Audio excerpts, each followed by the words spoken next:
ভদ্র মানুষ চেনার দুইটা উপায়। এক, কথা দিয়ে কথা রাখা। দুই, মানুষকে সম্মান করা। আফসোস, তোমার মধ্যে কোনোটাই নাই। মাসিয়াত,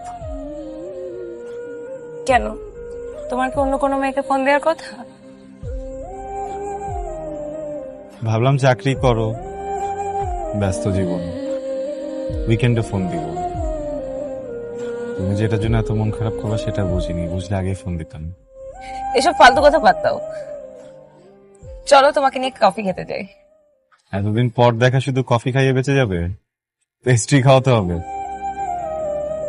ছেলেরা যে পেস্ট্রি খেতে পছন্দ করে সেটা আগে জানতাম না। মাসিয়াত, ছেলেদের ব্যাপারে অনেক কিছু তুমি জানো না। ওকে, শোনো, আমার না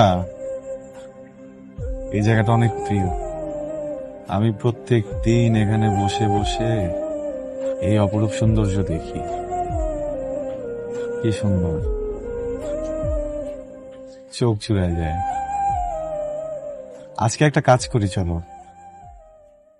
আমরা অনলাইনে খাবার অর্ডার করে এখানে বসে থাকি, এই প্রকৃতি দেখি আর খাই। আমি তো আসলে ওই বাটন ফোন চালাই, তোমার ফোনটা থেকে একটা অর্ডার দিয়ে দিলে খুব ভালো হয়। তোমার ফোনটাতে একটু অর্ডার দিয়ে দাও। আমরা আজকে রিক্সায় ঘুরবো, ফুচকা খাবো, চটপটি খাবো, কফি খাবো, পেস্ট্রি খাবো। চলো। মাসে পরে যাই, আসলে আমি বলছি একটু।